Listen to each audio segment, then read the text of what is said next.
Now we moved this entire slot, but it bothered me that I wasn't able to move just one side of this slot, and I had to move the entire slot. So I experimented some more, and so I'll go back into direct editing and I'll select just this face up here. So we already moved this one down where we wanted, but suppose we wanted this one back up where it was, or beyond that. And so I'll change my my location for rotating about this cylinder, and then turn off this automatic blending. So I kind of suspected that, but if I turn off this automatic blending and now I do the rotation, I can do that. I can move that face to whatever I want to increase that rotation. So that was just to experiment, to demonstrate that. So I'm going to undo that step because I have it where I want it as it is. Next, I want to find an ideal location of where I place my part when I'm crimping it. So let's go back to unsuppress this so that these pins, these 3 pins, are now in a straight line. And it looks like if I were going to do it all the way up here, that would be pretty high on this face. So I think I'm going to do it down here someplace in the middle of that face. So I'm going to open up this component and I'm going to place a point at the middle of that face. So I'll do a point at the center of a loop of edges, and then I'm going to do an axis there as well. So I'll do an axis at that point perpendicular to that face. Let me shorten up this axis. Now I'd like to edit this part in the context of the assembly, but I still have this open, so I need to close the file so that I don't have it open, and then I can right click, and instead of open I'm going to say edit, so I can edit this in the context of the assembly. I will then start a new sketch on the XY plane of this component, and I'm going to project geometry this axis, which is in this component, into this component, and I will finish that sketch, and then I'm going to create a point at the intersection of this sketch line and this face, and I'll also create an axis. So let's hide that sketch, and then I'll create an axis at this point perpendicular to this face, and then I'll drag those two back, make this axis shorter. Now I was expecting that these two axes would be lined up. So back when this part was created, there was an angle that was put in here for this face, and that angle was rounded off, and so we have a little bit of an angle between these two lines. It's not perfect, but in the real world we couldn't make perfect parts where these two lines matched up perfectly, especially after we used the tool a few times. We're not going to have a perfect alignment, so I'm just going to ignore the fact that our alignment isn't absolutely perfect here between these two axes. I am going to click return to get out of editing this component, so I'll click return. That takes us back to the assembly, and then I want to put several points along this handle where we can put our hand on this. So I will go ahead and open up this component, and I'm going to then do a sketch on this face, and I'll project geometry this edge right here and this edge, or go to the center point. I'll go to the projected origin back to here, and so I'm going to then put a sketch point on here, and let's dimension from this end over to here. So let's say the operator puts their hand 2 inches from the end of the handle, and maybe they do it a couple more places. So I'm going to do a rectangular pattern of this point, and actually we can put a work point in there and just pattern that. So I'm going to finish this sketch, and I'll do a work point at this location, and then I'm going to do an axis at that work point perpendicular to this face. I might shorten that up, and I'll turn off the visibility of the sketch, and then I'm going to copy that axis. And so I'll do a rectangular pattern of this axis and the point, and I'll do that the direction, and I might need to select this edge rather than X, Y, or Z, because I believe this part was made at an angle. So I could either pick an edge here, or I could pick perpendicular to this face.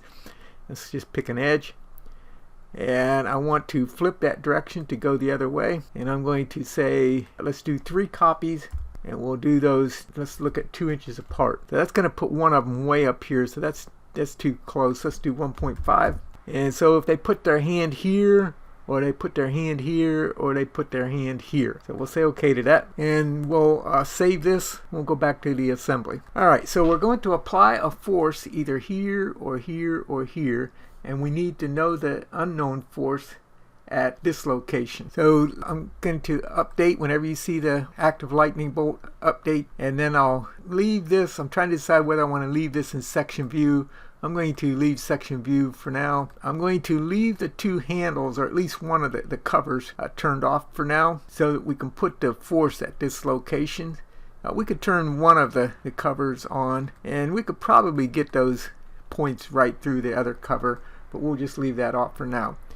Now I need to suppress this closed position constraint before we go into the assembly. And then I'm going to, again, we're going to ignore the interference with this cover. We have to edit that cover. I'll go to dynamic simulation, and I want to see where this position is right now. So I'll go to this revolution, and I'll go to properties, and I see right now it's at minus 0.98 degrees. I want to set this as my 0 position. So I'm going to go to simulation settings, and I'll set everything right now where it is right now as 0 position. And then I'll go back to this joint, and I'll go to the properties. So now we see the 0 degrees. I'm going to open this up by 10 degrees. So I'll say 10 degrees, and we'll say okay. So that opened it 10 degrees, maybe a little bit further than that. Let's go to the properties, and let's say 15 degrees.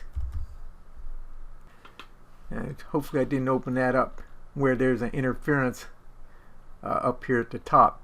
I could always check that in the, actually I don't have to go to a section view. I could just go to wireframe and make sure, so we still have that much motion from here up to here, so 15 degrees we're fine at. Alright, I want to know the unknown force then between this point and this point with an input force, let's say of 8.5 pounds at this location right here. So I'm going to put a force, and I'm going to put that force at this point, and for the direction I'll select this axis. We didn't really need the axis, we could select this face and it would put it perpendicular to that face. I need to flip that direction, and I'll do 8.5. Now I need for this force to change direction. As this handle rotates, that force has to stay perpendicular. It doesn't stay in this direction, it stays perpendicular to the handle. So I have to put it on associative load direction, and I'll say okay to that. And then I'm going to rotate this till it's at 0 degrees. Right now we're at 15, and I'll say unknown force, and I'm going to select a jack force between this point. I'm able to get that point, and the second location, this point.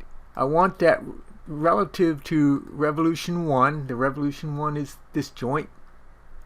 And right now it's at 15 degrees. I want it to go to 0 degrees. Now I've had trouble sometimes where it doesn't reset these numbers, in which case you have to pay attention to what the default initial position was and then just add or subtract as needed. So I'll go ahead and say okay to this. And I was expecting it to close that, and it didn't close it, so we need to figure out why it didn't close this handle. And I thought I had put this on 0 degrees. It's still on 15. Of course it's not going to move. I need to put this on 0, and now we'll get that unknown force.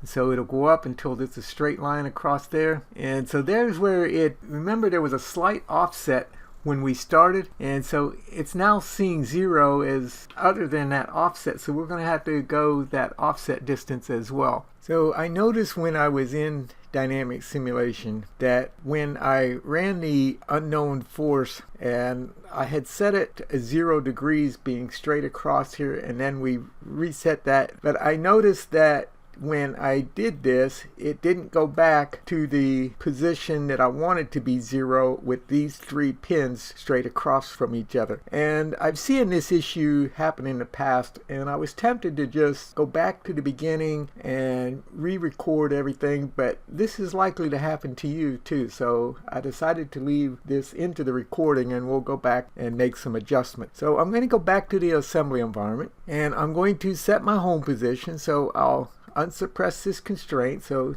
now these 3 pins are straight across from each other. I will then suppress this constraint, and I'll go back to dynamic simulation. And when I'll go to the simulation settings, rather than set all initial positions at 0, I'm going to click on this reset all, and I'll say OK. All right, then I want to see where the position of this revolution joint is. Now, we have to make sure you have the correct revolution joint too. We want this one. Yours could be in a different order depending on how you created your assembly constraints. So I'm going to right click on this. I'll go to the properties, and I see that it is minus 8.98. And here is where we ran into trouble, because when we set this, what we did basically is, if I right click, we set an offset to set this as 0. But when we did that, in the background it's still remembering this angle, and so that's giving us trouble. So I'm going to call that 9 degrees, and I'm going to say I want to go another 11 degrees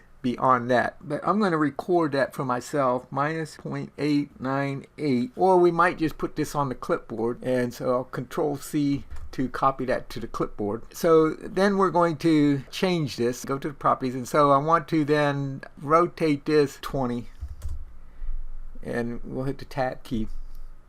Alright, so I did the 20 minus that starting position, so that gives me then this position now is 11.02, but we'll call that 11. And then we'll go to the unknown force, and here's its initial position, and I'm going to put in that number that we put on the clipboard. So I'll Control V to paste that number. So we want to go from where it is right now to minus 9 degrees. I'll say OK to that.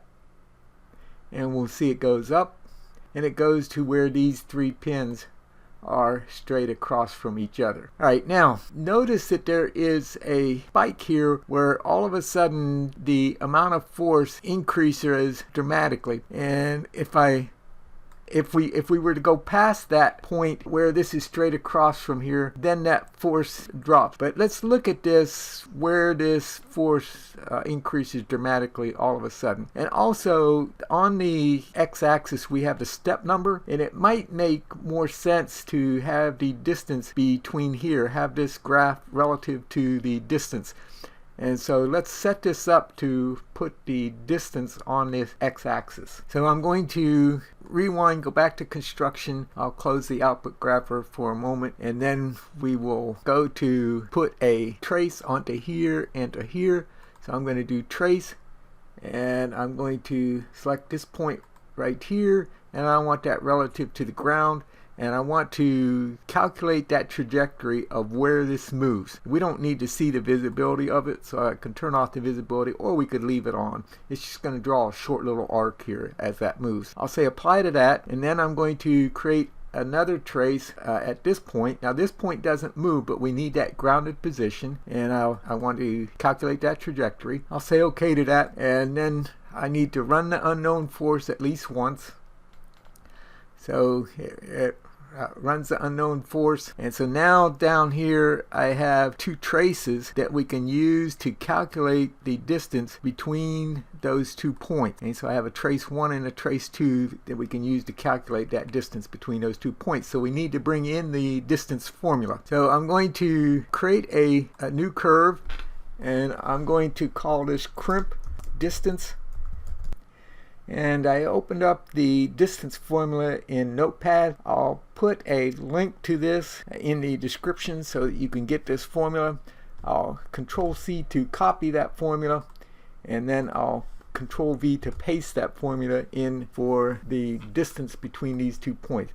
And so it just uses Pythagorean theorem to get the position X, Y, and Z position of this point, and the X, Y, and Z position of this point, to calculate the distance between those 2 points. I'll say OK to that, and then on the output grapher, instead of step number, so I will turn off the position of the rotation of the angle, and I'm going to come down to the user variable crimp distance, and I'm going to turn that off, but I want to make that the x-axis. So I'll right click and I'll select set as reference, and so the maximum opening position was 0.29. Let's double click inside here, and we can use the left and right arrow keys to move back and forth. So that was the maximum open position, and then as I close it, we closed it about 50 thousandths of an inch, 0.05, and then from 0.024 to, it looks like this is about half that distance. So from here to here is 0.01, so 0.005, or about the thickness of a sheet of paper. When we get over to that point, then the force all of a sudden goes up in a spike. Now think of this logically. This distance from this point over to this point is about the thickness of a sheet of paper. We have more clearances in here between these various pins than that, a total amounts of clearance. And so we can probably ignore the spike in here, because we're not going to have a situation where this is perfectly aligned up because of the clearances in the components. And then also, as this force greatly increases, particularly let's say from here on, the amount of movement that this distance between here and here is approaching zero. It's very, this, as we come up here, the distance that this is moving is getting less and less and less until it's no longer moving closer. And then if we came down further, this would start going back the other way. So I'm going to put a link to a video, which is an important consideration. I'm going to put a link to this video, so I recommend you pause this tutorial, go and watch this video. The link will be in the comments below, and then return to complete the tutorial. I'm wondering if I'm explaining this in a way that makes sense. I'm trying to determine a way to explain this spike in this force that would make sense in a logical way. If we go back to this mechanism that we created earlier, and I'm going to go to a section view on the XY plane, and we'll look at how the mechanism works. When we squeeze down on this handle, we actually cause this component to bend slightly, and then when it gets past the center point, then it unbends and locks into position. And then so in order to unlock this, we have to push on this lever, which causes this to bend again, which allows that distance, the total distance from here to decrease, which unlocks it. And so when it's in its maximum length, it's locked, and then when we bend it slightly, and it only has to be bent a tiny amount to get past that maximum force where that distance is at its maximum distance. So we sort of have the same kind of situation in this. In fact, I've 3D printed this mechanism, and I put my finger in here, and I can push this till it goes past that straight line, and it locks it onto my finger. Or if I then push this down, then of course I get it off of my finger. We have the same sort of thing where there's a tremendous amount of force when these 3 points are lined up. And so distance, as we close it,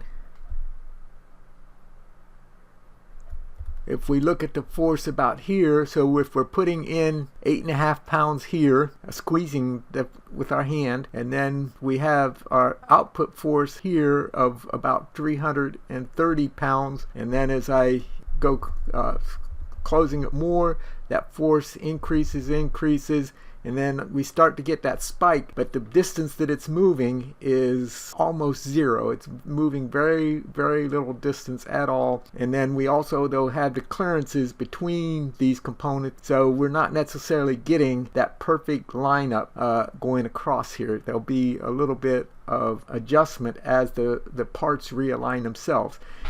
And the difference now between this and the video that I recommended that you watch on compliant mechanisms is that we have discrete components in here. And so it isn't just one component with no clearances. We have some clearances in between our discrete components. So hopefully that made sense. And of course, if we change and put this force over here, we can measure the unknown force here, the output force, or if we put our hand here, and we'll see that as the further out we put this, the greater our unknown force is at the jaws.